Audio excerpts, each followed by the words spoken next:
Hello बच्चों। हमारी अब तक की कहानी में हमने 3 चीज़ें देखी।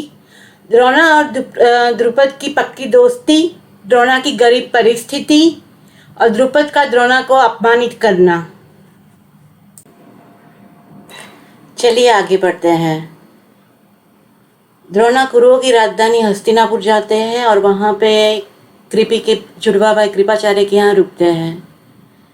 एक दिन कुछ बच्चे गेंद के साथ खेल रहे हैं। द्रोणा वहाँ से गुजरते हैं और देखते हैं कि गेंद है वो कुएं में गिर जाती है। सारे बच्चे कुएं के आसपास इकट्ठा हो जाते हैं और सोचते हैं कि गेंद को बाहर कैसे निकाला जाए। द्रोणा उनके पास जाते हैं और उन्हें पूछते हैं, पहनावे पर से तो आप सब राजवी परिवार से लगते हो, आपको इतना भी पता नहीं है कि गेंद को बाहर कैसे निकालना है?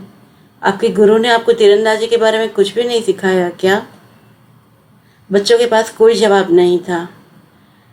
द्रोणा अपने हुनर, अपने ज्ञान से वो गेंद कुएं से बाहर निकालते हैं और बच्चों को देते हैं। एक छोटा बच्चा तीरंदाजी के कमाल से बहुत प्रभावित होता है और तीरंदाजी सीखने की इच्छा प्रकट करता है। सारे बच्चे महल पे जाते हैं और अपने दादा को पूरी कहानी बताते हैं। उसके दादा और कोई नहीं बल्कि भीष्म पितामह और वो छोटा बच्चा, आप जान ही गए होंगे, वो छोटा बच्चा अर्जुन है। भीष्म ये जान जाते हैं कि ये अनजान आदमी कोई खास है और तुरंत ही उन्हें मिलने के लिए निकल जाते हैं। द्रोणा के मिलने पर भीष्म पितामह उन्हें कौरवों और पांडवों को अपना हुनर सिखाने के लिए कहते हैं और ऐसे बनते हैं द्रोणाचार्य। दिन पसार होते जाते हैं और द्रोणा का बेटा अश्वत्थामा भी कौरवों और पांडवों के साथ पढ़ता है। जब बच्चे बड़े हो जाते हैं, द्रोणा के साथ उनकी पढ़ाई खत्म होती है। भीष्म द्रोणा को इतना धन देते हैं कि पूरी जिंदगी तक चले, लेकिन आचार्य को कुछ और ही चाहिए था। उन्होंने अपने शिष्यों से कहा, मुझे आप लोगों से कुछ अलग गुरु दक्षिणा चाहिए। मैं चाहता हूँ आप लोग पांचाल जाए, वहाँ राजा द्रुपद को हराए, उन्हें एक रथ से बांधे और मेरे आश्रम पे लेके आए, तब जाके मुझे आप लोगों को पढ़ाने की सही कीमत मिलेगी। द्रोणाचार्य की ये गुरु दक्षिणा मांगने के पीछे क्या कारण है, ये किसी ने नहीं पूछा, क्योंकि सब गुरु द्रोणाचार्य का आदर करते थे। कौरवों ने कहा, ये एक आसान सा काम है, हमें पांडवों की जरूरत नहीं है, हम अपना गुरु दक्षिणा किसी के साथ बांटना नहीं चाहते हैं। द्रोणा ने हंस के हाँ कहा। कौरव पूरी सेना के साथ लड़ाई के लिए पांचाल जाते हैं, लेकिन द्रुपद भी कुछ कम नहीं थे, उन्होंने कौरवों को हराया। द्रोणा को जब ये बात का पता चला तो वो पांडवों के पास जाते हैं और कहते हैं, आप लोग मेरी आखिरी आशा हो, आप ये काम हासिल करोगे। गुरुजी, मैं किसी भी कीमत पर द्रुपद को हराऊंगा और आपके पास लेकर आऊंगा। आपकी छोटे से छोटी इच्छा भी मेरे लिए गुरु आज्ञा से कम नहीं है। पूरे आत्मविश्वास के साथ अर्जुन ने ये कहा।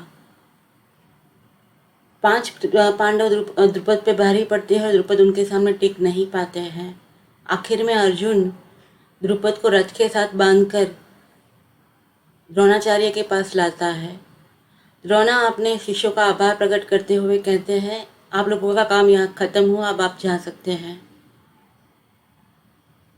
उन लोगों के जाने पर द्रोणा द्रुपद को रथ से छोड़कर बैठने के लिए कहते हैं, लेकिन क्रोधित द्रुपद द्रोणा की बात पर ध्यान नहीं देते हैं।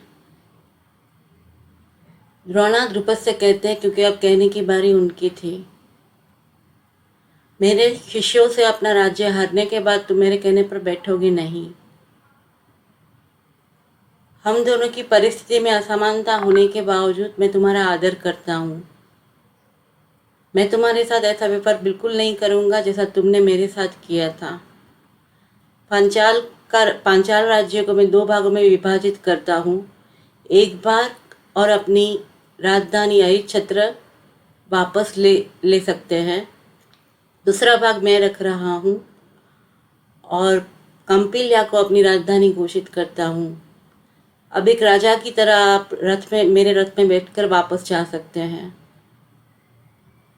द्रुपद वहाँ से अपने भाग में आया हुआ राज्य लेकर चुपचाप निकल जाते हैं।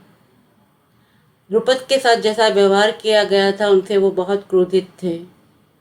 एक जानवर की तरह उन्हें बांधा गया, एक तोहफे की तरह उन्हें पेश किया गया और अपनी खुद का राज्य उन्हें ऐसे दे दिया गया जैसे कि उन पर कोई एहसान कर रहा हो। अब तक हमने देखा द्रोणा का आचार्य बनना, द्रोणा के द्वारा द्रुपद का प्रतिशोध, और अब आखिर में देखेंगे द्रुपद के बेटे दृष्टिद्युम्न द्वारा द्रोणा की मौत। द्रुपद सोचते हैं द्रोणा मेरे साथ ये सब कर पाया क्योंकि उसके पास अर्जुन जैसा महान योद्धा था जो कि मेरे पास नहीं है। वो अर्जुन से नाराज नहीं थे लेकिन उसकी वीरता और उसकी वफादारी की सराहना करते थे। काश मेरी एक बेटी होती जिसकी शादी मैं अर्जुन से कर पाता, वो मन ही मन सोचते हैं। वापस उनकी सोच द्रोणा पे जाती है। मैं एक पुत्र की इच्छा करता हूँ जो द्रोणा की मौत का कारण बने। इच्छा जोश बनती है और जोश तपश्चर्या। अपनी इच्छा के मुताबिक पुत्र और पुत्री पाने के लिए द्रुपद यज्ञ करते हैं। यज्ञ की विधि जैसे आगे बढ़ती है उसमें से यज्ञ पुरुष बाहर आता है और द्रुपद की इच्छा जानता है, मुझे वयस्क बच्चे चाहिए तुरंत ही जिसका मैं पिता बनूंगा। एक मजबूत सुंदर योद्धा अग्नि से बाहर आता है और द्रुपद उनका नाम दृष्टिद्युम्न रखते हैं। एक श्याम रंग की सुंदर कन्या अग्नि से बाहर आती है जिसका नाम द्रुपद अपने नाम पर से द्रौपदी रखते हैं। दोनों बच्चों को वो गले से लगाते हैं।